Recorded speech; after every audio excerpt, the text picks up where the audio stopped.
Observamos el mundo para comprenderlo y para poder evolucionar. La inteligencia nos ha permitido forjar herramientas para comprender lo pequeño y lo infinitamente grande.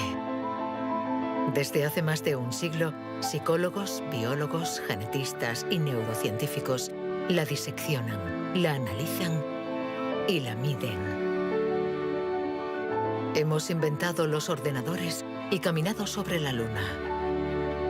Pero contrariamente a lo que podríamos creer, nuestra inteligencia individual no ha aumentado. Hoy en día, la ciencia explora las diferentes facetas de nuestra inteligencia.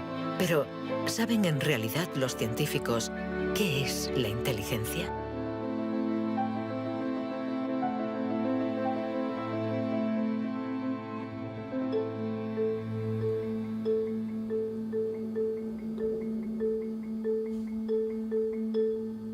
Inteligencia es relacionar, unir elementos diferentes para hallar soluciones. Para entenderla, hay que conseguir dividirla y aislar todos sus componentes. Los investigadores estudian sus diferentes facetas.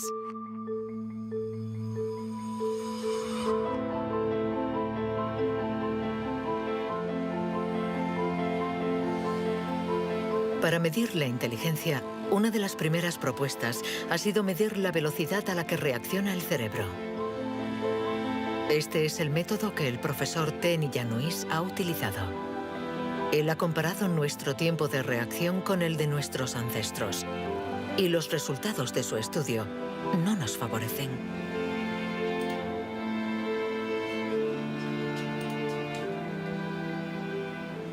Para medir el tiempo de reacción, mostramos a una persona una luz sobre una pantalla y esta, pulsando un botón lo más rápido posible, debe decir si la luz aparece a la derecha o a la izquierda. No es un acto reflejo, sino una información simple que nuestro cerebro debe procesar. Estos estudios sobre el tiempo de reacción son muy antiguos. Muchos de ellos los llevó a cabo Francis Galton, primo de Charles Darwin, entre 1860 y 1880 en Gran Bretaña. Galton hizo pruebas a muchos miles de personas representativas de la población de la época.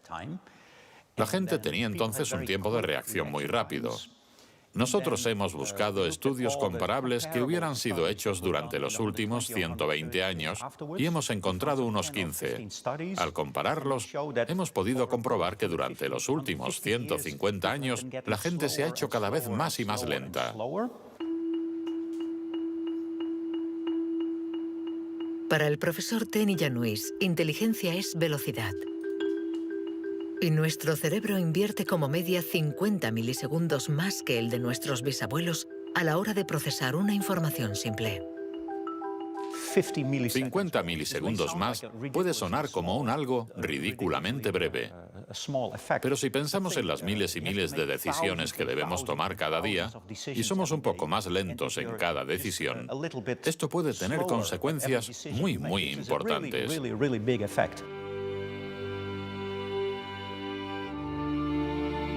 El profesor Tenny Yanois está convencido de que somos menos inteligentes que en el siglo XIX.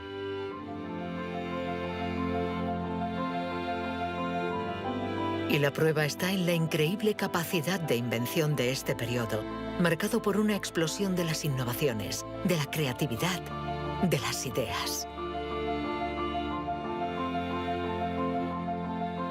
En el siglo XIX hubo muchas innovaciones fantásticas.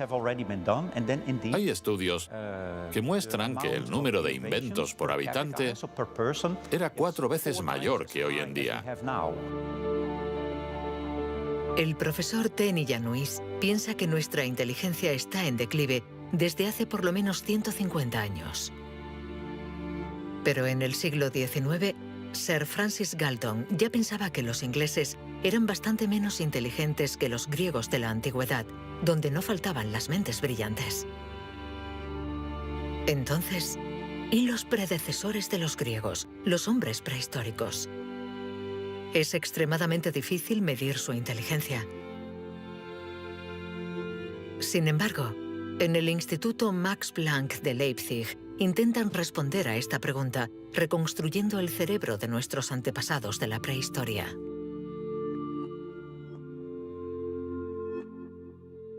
La paleoneurología es una ciencia muy frustrante, porque su objeto de estudio es casi inexistente. No hay cerebros fósiles. Lo que sí tenemos es la caja que contenía este cerebro.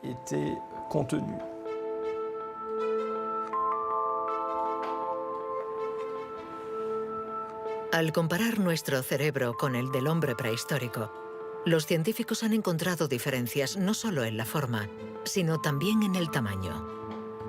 Algunos de estos individuos tenían un cerebro más grande que el nuestro.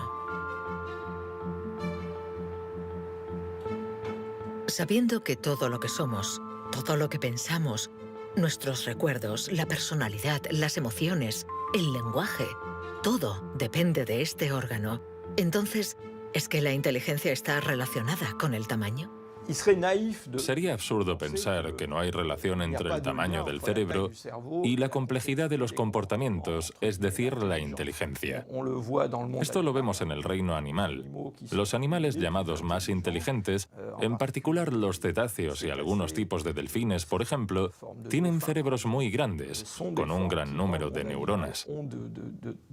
Por lo tanto, encontramos en ellos algo que también encontramos en los grandes primates y en el hombre.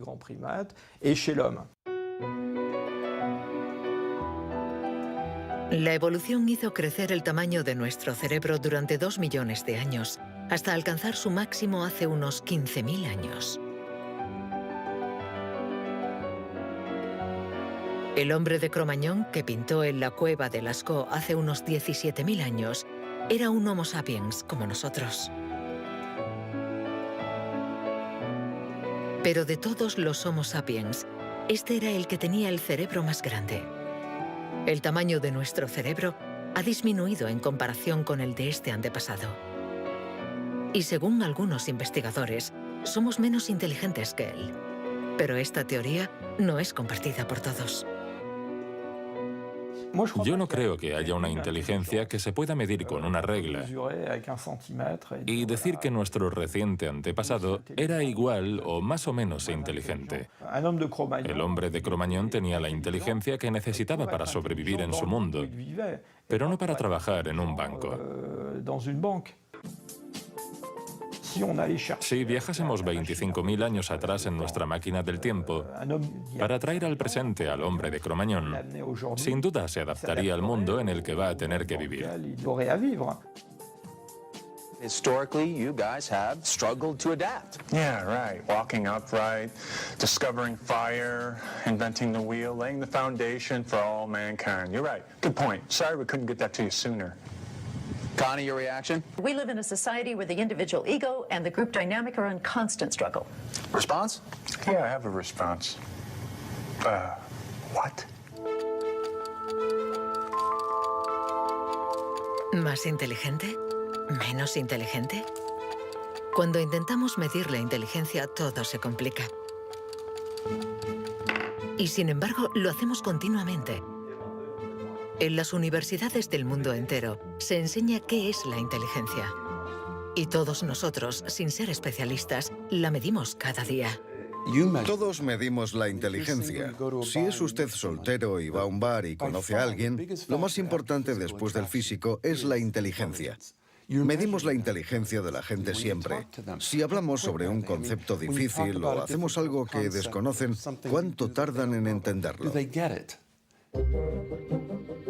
Medir la inteligencia analizando las respuestas. Evaluando la pertinencia de las acciones. Comparando a los individuos. Un método que dio lugar a la única herramienta de la que disponemos para medir la inteligencia. El cociente intelectual, inventado por Alfred Binet a principios del siglo XX. Alfred Binet criticó bastante a los alienistas, los psiquiatras de la época. que hacían diagnósticos para juzgar la discapacidad intelectual, separando en grandes categorías: los idiotas, que tenían el grado más alto de discapacidad, después los imbéciles y luego los tontos. En opinión de Binet, sus juicios eran discutibles, muy difusos y diferentes de un psiquiatra a otro. Él pensaba que eran necesarios unos criterios objetivos y una única herramienta de evaluación basada en criterios científicos. En 1905, el Ministerio de Educación francés pidió a Binet que encontrara la manera de detectar a los niños con dificultades escolares. Él no tenía ninguna teoría sobre la inteligencia, pero observando a sus hijas, pensó que podría hacer una evaluación a partir del razonamiento, la capacidad de comprensión y la memoria. Lo que finalmente intentó hacer fue encontrar para cada grupo de edad los problemas característicos de ese grupo. Por ejemplo, les enseñaba una foto y les preguntaba qué representaba. Señaló que los niños de 3 años enumeraban lo que había en la imagen. Hay un señor, una señora, un banco, un árbol. Los de 7 u 8 años describían la imagen. Hay un señor y una señora sentados en un banco. Y por último, los de 12 años interpretaban la imagen. ¿Están tristes? ¿O bien el señor está enfermo? Y cosas así. Así, Binet desarrolló junto a Théodore Simon el primer test de inteligencia. Había nacido el clásico test de la edad mental. Es la relación entre la edad mental dada por el resultado del test y la edad real de la persona. La cifra se multiplica por 100 para obtener el cociente intelectual. Si un niño de 10 años resuelve las pruebas de uno de 12, será un niño adelantado y tendrá un cociente de 120.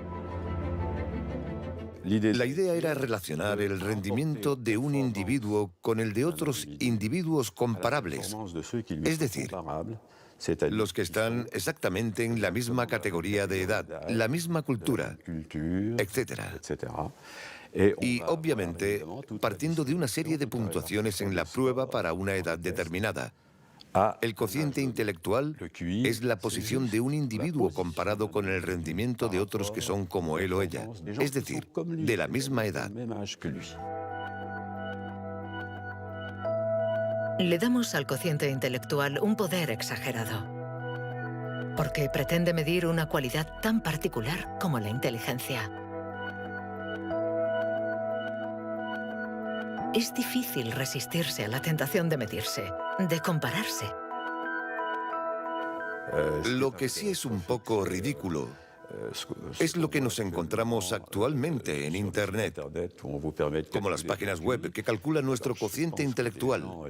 La gente hace el test, se encuentra con una cifra y la interpreta. Y si, por ejemplo, esta cifra no es buena, pensamos que no somos inteligentes. Es absolutamente catastrófico. El 2. Es ridículo pensar que una cifra defina a una persona. El 4. El 3. Solo un psicólogo hará un test fiable del cociente intelectual. El 2. Ya que debemos saber cómo interpretarlo en relación con el pasado del individuo, su presente El 2 y el 3. y su personalidad. Este cociente mide la inteligencia. Compara a las personas. Pero ¿nos permite saber si nuestra inteligencia ha evolucionado desde que Binet lo inventó hace más de un siglo? ¿Obtenemos mejores resultados en el test hoy? En Nueva Zelanda es donde por primera vez han respondido a esta pregunta. Allí, James Flynn ha hecho un descubrimiento sorprendente que los científicos de todo el mundo han bautizado como el efecto Flynn. El efecto Flynn supone el descubrimiento de que todas las naciones que entraron en la era industrial han obtenido mejoras considerables en los tests de cociente intelectual. He revisado toda la variedad de estas pruebas en 40 países, como en Francia, Holanda o Noruega, donde los jóvenes habían sido llamados al servicio militar. Se les ha dado cada año exactamente el mismo test, y las mejoras son muy evidentes. Hace 1 o 2 generaciones, la gente obtenía una media de 30 respuestas sobre 60. Hoy obtienen 45.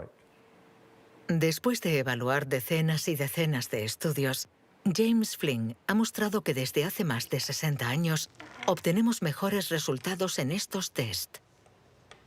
¿Quiere esto decir que ahora somos más inteligentes que nuestros abuelos? Un cambio en el cociente intelectual no significa necesariamente un cambio en la inteligencia. Pongamos un ejemplo. Una persona hace hoy el test por primera vez. Si hace el mismo test al día siguiente, existe un efecto de aprendizaje. Su puntuación va a ser más alta, pero no quiere decir que se haya hecho más inteligente. Solo significa que se ha familiarizado con el test. El aumento del cociente intelectual se debe en gran medida al entorno, mejor alimentación y mejor educación.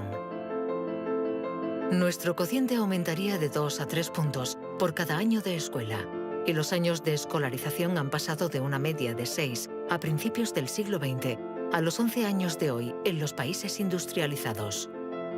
Todos estos cambios añadidos han incrementado los resultados. Cuando realizamos un test hoy, estamos preparados en la medida en que la escolarización y otra serie de factores nos han dado la capacidad de aplicar nuestra lógica de forma abstracta. Es decir, que podemos ver una serie de números y acertar el siguiente.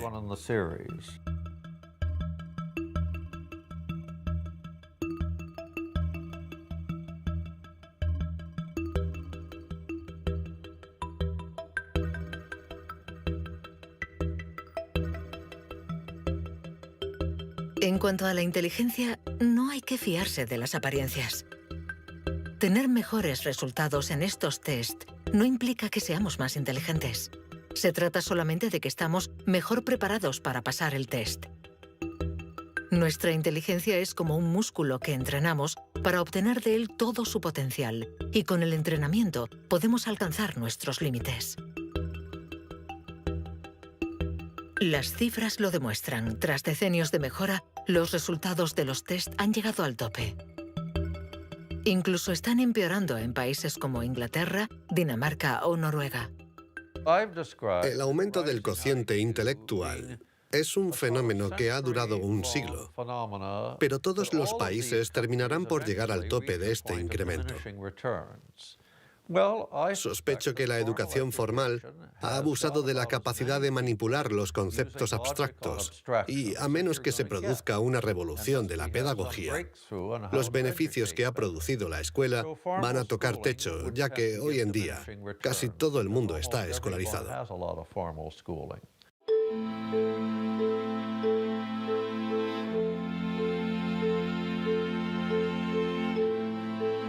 Un cociente estancado.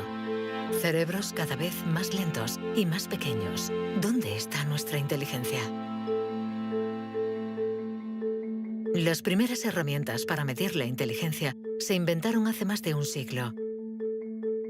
Y todavía estamos influenciados por las teorías de Sir Francis Galton y Alfred Binet. Pero hoy podemos llegar más lejos. En lugar de medir lo que la inteligencia produce, pongamos nuestra atención en el órgano que produce la inteligencia.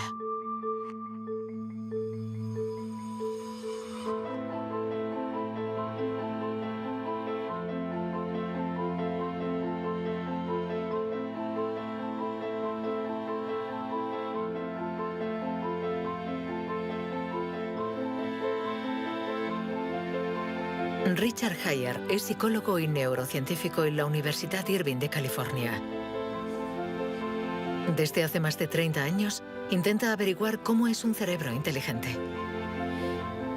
Gracias a los progresos de los instrumentos de observación, Heyer y su colega, el profesor Rex Jung, investigan en qué lugar del cerebro se aloja la inteligencia. Veamos el cerebro de Richard Hayer. Vemos un bonito cerebro. El doctor Hayer es una persona brillante e inteligente y vemos todas las regiones que sustentan su inteligencia.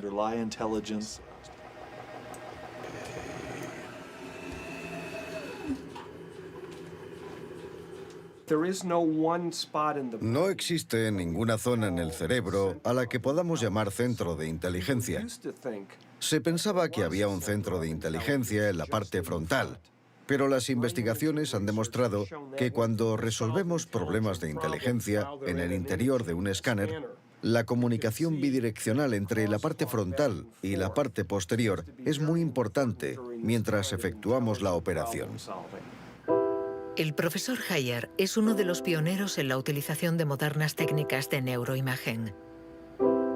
Su primer estudio data de 1988. Hasta entonces, nadie había utilizado estas herramientas para investigar la inteligencia. Hemos encontrado áreas del cerebro que se activan cuando hacemos un test de inteligencia. Pero lo más sorprendente ha sido que cuanto más activas estaban estas áreas, menos buenos eran los resultados de dichas pruebas. Esto es lo contrario de lo que esperábamos. En el mundo de la ciencia, encontrar un resultado opuesto a lo esperado es realmente interesante.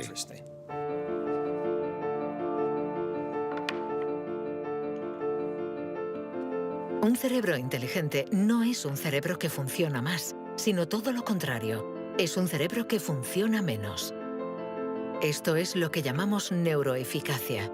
Ser inteligente consiste en resolver un problema con el mínimo esfuerzo.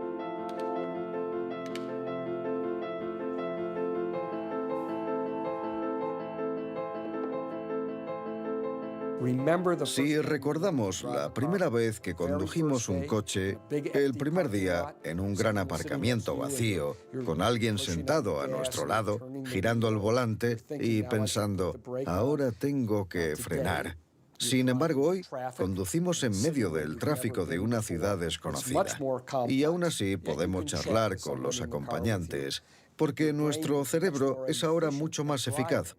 Por lo tanto, un alto nivel de inteligencia no está necesariamente ligado a un cerebro que trabaja más, sino a una transmisión más eficaz de la información entre las zonas importantes del cerebro. Cuando se piensa en un proceso tan complejo como la inteligencia, debemos imaginar que el cerebro es como una orquesta con distintas secciones. Pero el verdadero misterio está en cómo interactúan estas secciones, porque, como sabemos, esta orquesta no tiene director. Si el cerebro es una orquesta, entonces la inteligencia es la música.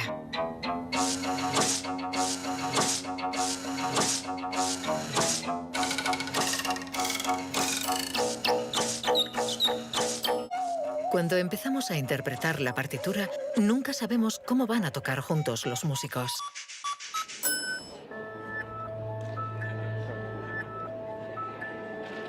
En la Universidad de la Sorbona, el profesor Olivier Houdet busca un director para esta orquesta. Para encontrarlo, mide la actividad eléctrica del cerebro mientras los niños resuelven problemas. Lo que le interesa es lo que él mismo llama bugs de inteligencia. Mostramos a un niño una imagen con 1, 2, 3, 4, 5 babars separados y 5 babars juntos. Y le preguntamos si hay el mismo número de babars en la parte de arriba y en la de abajo. Hasta los 7 u 8 años, todos los niños del mundo responderían, hay más arriba, porque la imagen es más larga. El cerebro de los niños es fácil de engañar por la inteligencia visioespacial, según la cual longitud es igual a número. Esto significa que tenemos caminos neuronales distintos para resolver una misma tarea.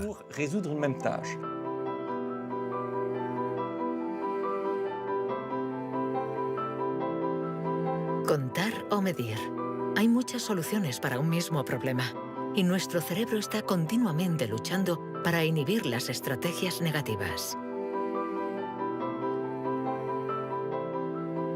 Lo que queremos mostrar, y esta es la originalidad de nuestro laboratorio, es que la inhibición es sin duda el proceso clave y positivo de la inteligencia, porque nos permite resistirnos a nosotros mismos. Resistirnos a nosotros mismos es aprender a controlar las interferencias que perturban a nuestra inteligencia. El test de Stroop es uno de los métodos de observación de estas interferencias. Consiste en decir el color de una palabra sin leerla. Azul, amarillo, rojo, amarillo, verde. ¿Rojo, verde? ¿Verde? ¿Rojo? verde, amarillo, Amarillo, rojo. amarillo, amarillo, rojo. ¿Amarillo? ¿Rojo? Amarillo, amarillo. Rojo, verde, ¿Rojo? ¿Amarillo? ¿Azul? ¿Verde?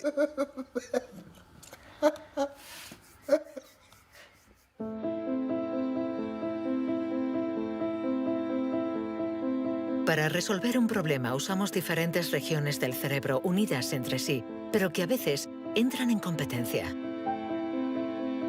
Pero ¿cómo se comunican las diferentes regiones? Este tema le interesa al profesor Douglas Fields, del Instituto Nacional de la Salud de Washington. El cerebro está hecho de dos clases de tejidos, materia blanca y materia gris. Todos hemos oído hablar de la materia gris, que es donde se encuentran las neuronas, en la superficie del cerebro. Pero debajo hay miles de conexiones, de cables, de axones que conectan las neuronas formando circuitos. Y es de color blanco porque estos axones están aislados por una membrana celular llamada mielina.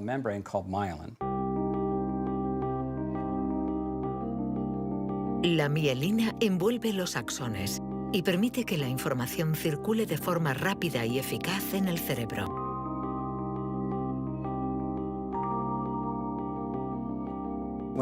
Cuando nace un niño, su cerebro no está maduro.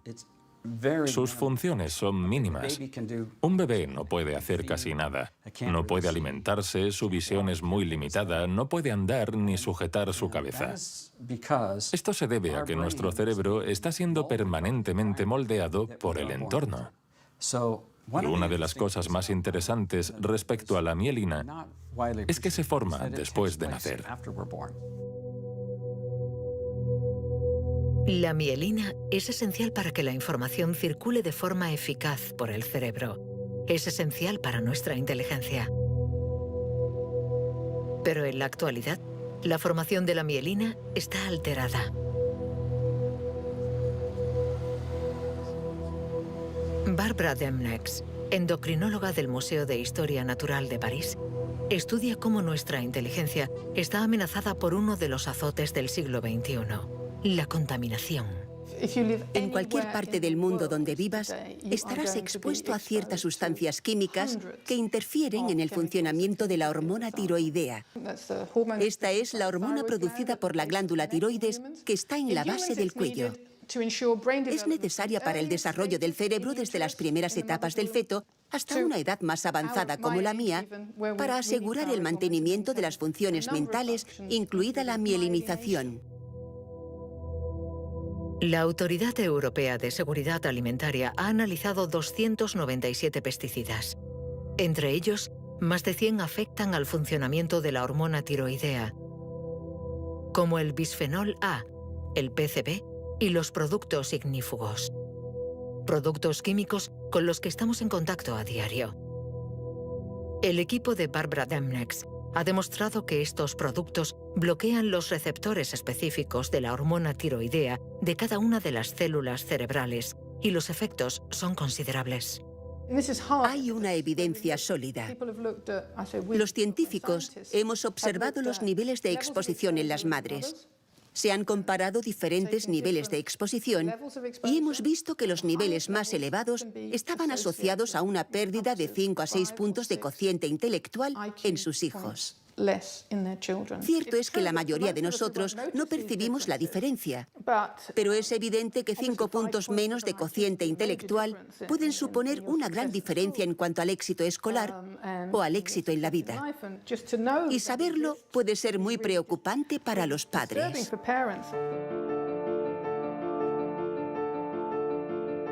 Nuestra inteligencia nos ha permitido crear un mundo complejo, pero a costa de degradar el medio ambiente. Y podríamos estar pagando el precio si esta degradación afecta a nuestro cerebro, actuando, por ejemplo, sobre la mielina. Pero si este fenómeno se confirma, ¿qué haremos? Durante más de un siglo, hemos pensado que los procesos mentales se debían solo a la actividad eléctrica de las neuronas. Pero hoy, los neurólogos han comenzado a explorar nuevos campos. Tan solo el 15% de las células del cerebro son neuronas. El resto, el 85%, no se comunican mediante impulsos eléctricos. Las llamamos glía. Nuevos métodos nos han permitido ver, para nuestra sorpresa, que las células gliales se comunican entre ellas y con las neuronas sin electricidad. Esto es un punto de partida fascinante, porque supone un cambio fundamental de conceptos respecto al funcionamiento del cerebro a nivel celular. Células gliales. Células mucho más numerosas que las neuronas y que forman su entorno. Algunas fabrican la mielina. Otras alimentan a las neuronas y las protegen. Estas se denominan astrocitos. Y un descubrimiento inesperado indica que los astrocitos juegan un papel en la inteligencia. Todo comenzó con un genio. En abril de 1955, en el Hospital Princeton de New Jersey, el patólogo Thomas Harvey dirigió la autopsia de Albert Einstein. El 18 de abril, a las 8 de la mañana, decidió robar el cerebro del hombre considerado como la encarnación del genio.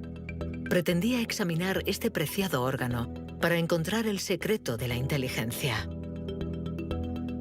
Después de esconderlo en su casa durante 27 años, autorizó a otros científicos a examinarlo. Estos descubrieron en el cerebro de Einstein lo que podría ser el secreto de su inteligencia. El cerebro de Albert Einstein fue examinado para ver qué era lo que lo hacía más inteligente, y no pudieron encontrar ninguna diferencia en el número de neuronas ni en el tamaño. No había nada, excepto que su cerebro tenía más astrocitos.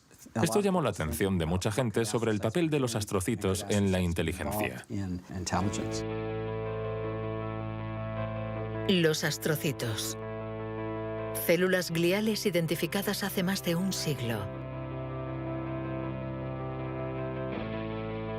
Aunque en los últimos años, los científicos han comprendido que su función no era mucho más compleja de lo que imaginaban.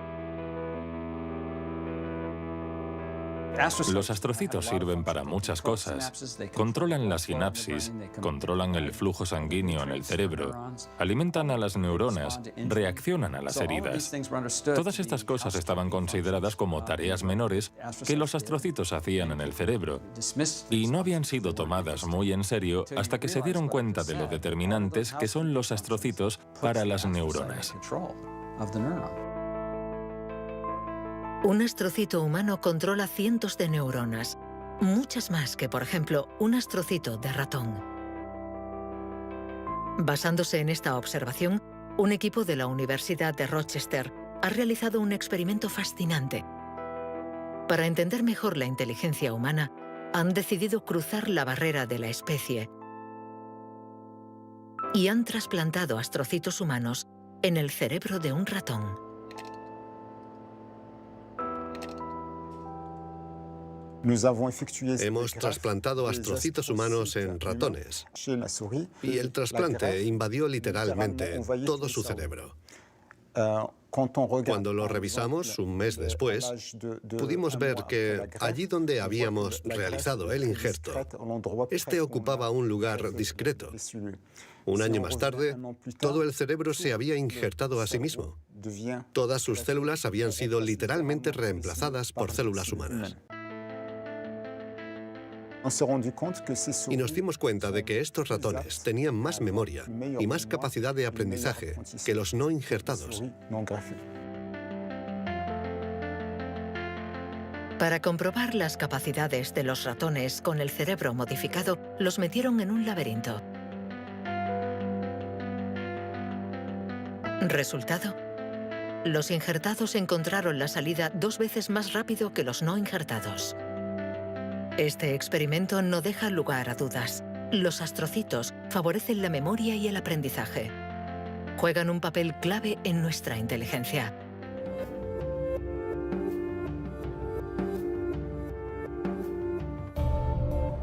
La inteligencia se refleja en el funcionamiento del cerebro. Pero ¿cómo se explica la diferencia entre las inteligencias de nuestros colegas, amigos o padres? ¿Es que tienen más materia blanca, menos astrocitos o sus neuronas son más rápidas? El origen de nuestras capacidades se encuentra en parte en nuestros genes. Robert Plomin estudia la genética del comportamiento. En sus investigaciones ha visto crecer a miles de niños y gracias a ello espera poder encontrar los genes que influyen en la inteligencia. A menudo la gente desea saber en qué medida la inteligencia viene determinada por los genes. En primer lugar, hay que insistir en que la palabra determinar no es adecuada. Debemos decir influenciar, ya que, como sucede con el tamaño, está estrechamente relacionado con los genes, pero no determinado por ellos. Si somos altos, es probable que nuestros hijos sean más altos que la media, pero si están mal alimentados o enfermos, serán más bajos. Esto no es determinar, es influenciar. En otras palabras, los genes nos dan el potencial y el entorno decide el resultado final. Para entender las relaciones complejas entre genes e inteligencia, Robert Plomin ha realizado miles de test en gemelos. Los gemelos idénticos tienen la particularidad de ser clones, tienen exactamente los mismos genes. Son completamente idénticos. Mismo pelo, mismos ojos, pero ¿tienen los mismos resultados en los test de inteligencia? La respuesta es sí. Sus resultados se parecen mucho más que los de otros hermanos.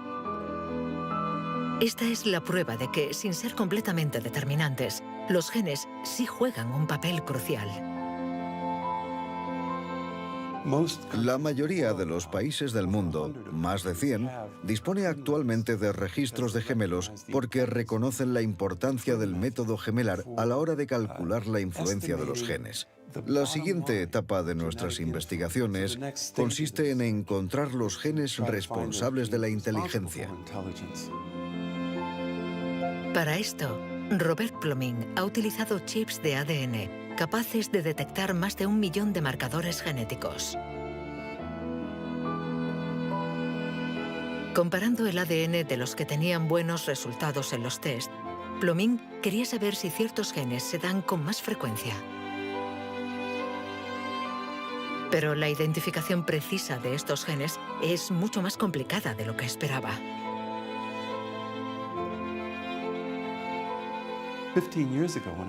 Hace 15 años, cuando comencé a buscar los genes de la inteligencia, nadie imaginaba que sería una tarea tan difícil. Pudimos identificar más de 300 genes que influyen sobre la inteligencia. El problema era que habíamos estudiado solo el 1%.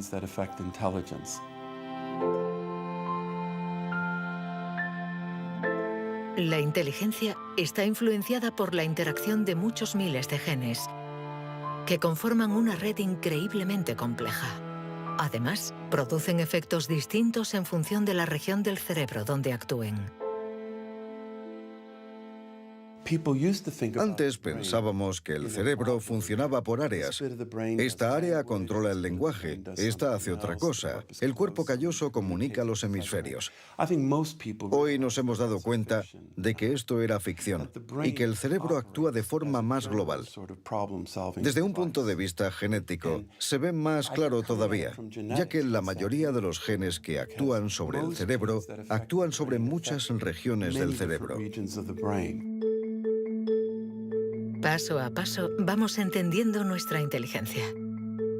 Los científicos afinan las herramientas para medirla, pero la cuestión es cómo las vamos a utilizar.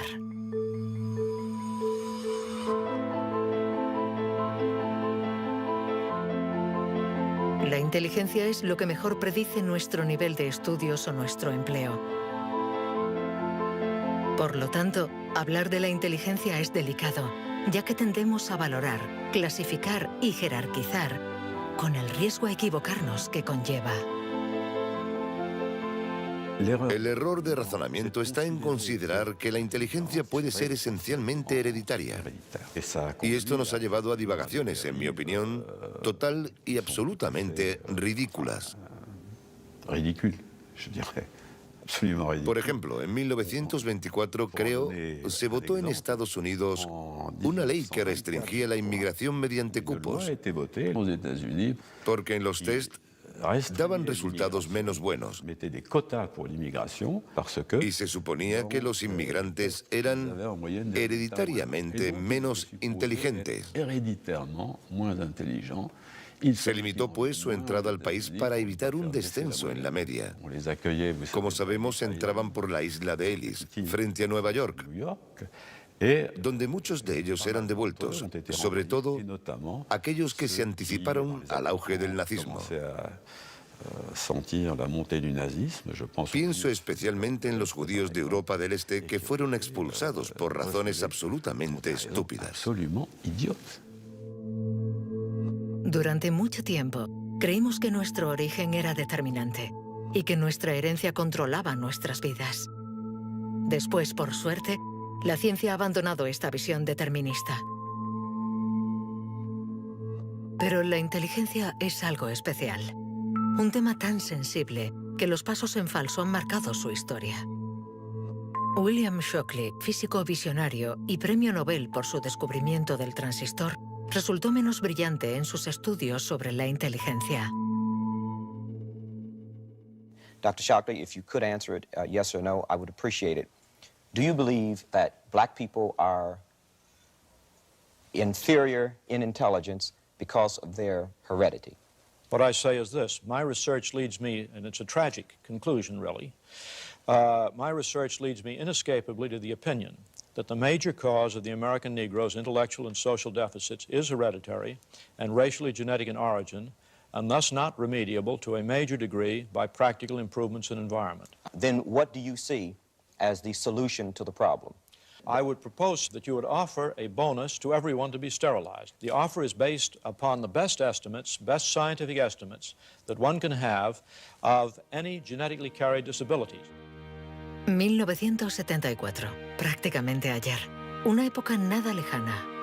Algunos utilizaban el cociente intelectual para justificar su racismo y excluir lo diferente. Joseph Skobanek sufre el síndrome de Asperger, una forma de autismo compatible con un cociente elevado.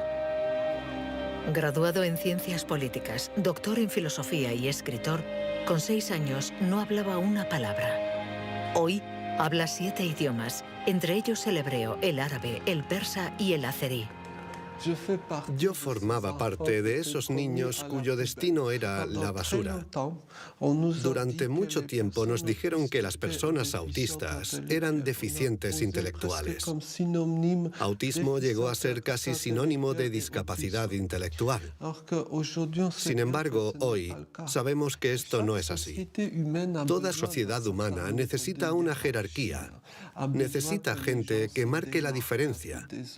Y tendemos a resumirlo todo bajo un criterio único. En Estados Unidos, la calidad humana y las jerarquías se definen por el cociente intelectual.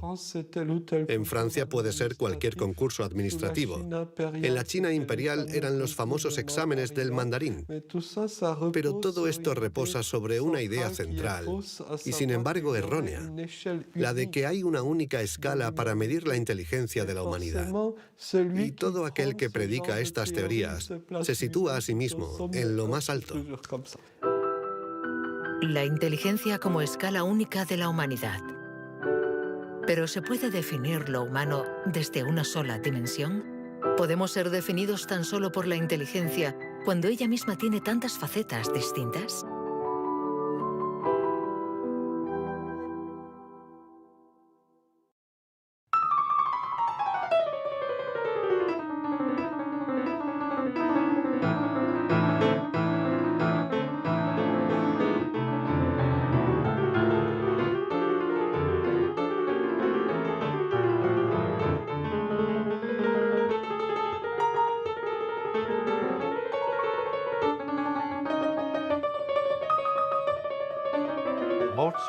Nos han dicho siempre que Mozart podía tener en la mente una sinfonía entera.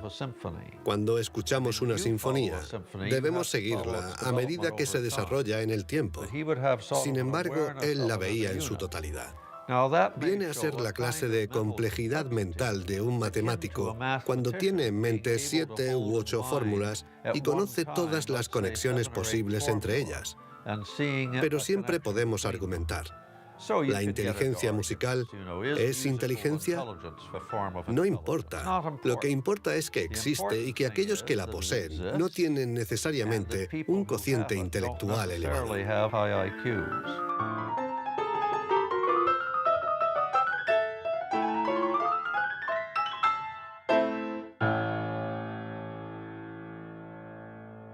Siempre ha existido una reticencia a considerar que existen formas distintas de inteligencia y una cierta tendencia a querer determinar un cociente intelectual general. Una única escala de inteligencia donde podemos situarnos por encima o por debajo. Pero la realidad lo contradice. Existen numerosas formas de inteligencia y podemos tener un nivel muy alto en algunas de ellas y un bajo nivel en otras. Esta idea estaba en los primeros estudios sobre la inteligencia. Hoy, los científicos ya han aceptado que sea cual sea el método utilizado, no van a conseguir medir la inteligencia con una escala única.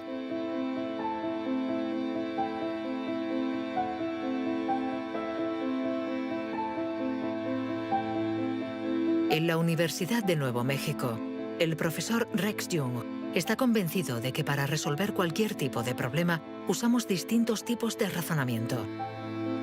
Y lo que llamamos inteligencia no es sino uno más de ellos. Creo que la creatividad es otro modelo de funcionamiento del cerebro y lo que intento averiguar es si es diferente a la inteligencia o similar. ¿Estamos hablando de lo mismo o de algo distinto? Y he llegado a la conclusión de que la creatividad es un proceso de razonamiento básicamente diferente.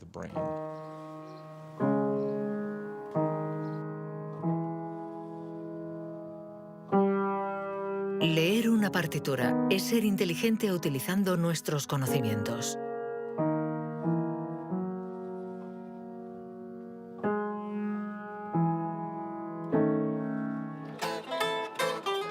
Improvisar es ser inteligente inventando y siendo creativo.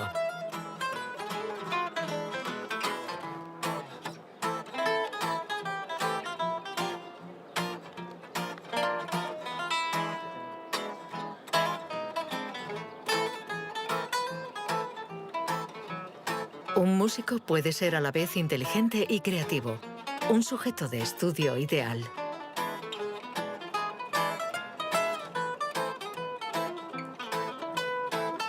El profesor Jung ha estudiado numerosos cerebros para saber cómo pueden coexistir inteligencia y creatividad. Trabajo sobre la hipótesis de que son complementarias y que hay dos redes diferentes en el cerebro que cooperan para permitirnos razonar. Una es un tipo de razonamiento inteligente y la otra un tipo de razonamiento creativo. Y las dos son extremadamente importantes. Estamos muy cerca de comprender cómo funcionan. Nuestra teoría es que la red de la inteligencia se sitúa sobre todo en la superficie del cerebro. Con la creatividad las cosas son diferentes, porque depende principalmente de la llamada red de modo por defecto, situada en el interior del cerebro. Estas dos redes intercambian permanentemente información para que podamos resolver los problemas que nos plantea el mundo en que vivimos.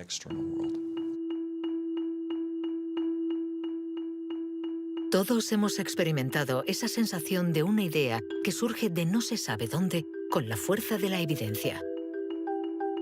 Lo que nos revelan los neurocientíficos es que la forma de razonamiento inventivo-creativo es una única forma de razonamiento. ¿Podemos ser inteligentes sin ser creativos? ¿O creativos sin ser inteligentes?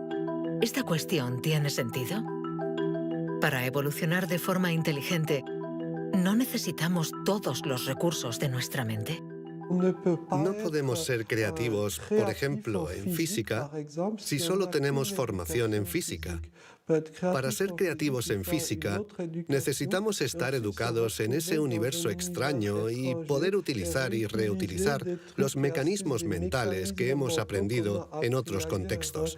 El problema de las investigaciones estériles es que se encierran en su burbuja y no dan ni reciben información. Por el contrario, las personas creativas son aquellas que importan ideas de un universo a otro.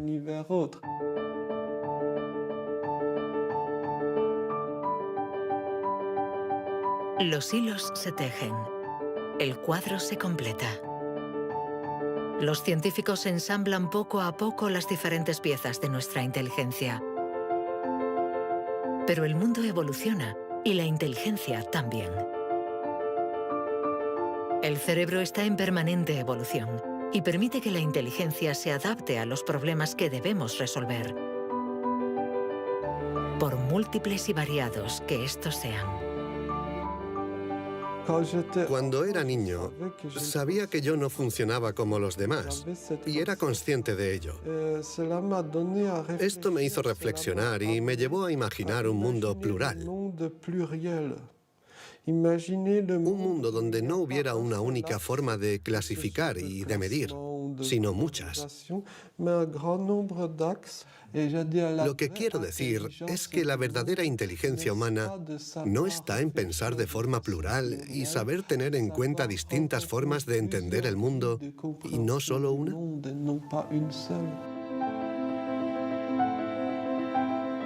El papel de la ciencia no debe ser el de decir si somos más o menos inteligentes que nuestros vecinos o que nuestros antepasados, sino el de ayudarnos a entender cómo funciona nuestro cerebro.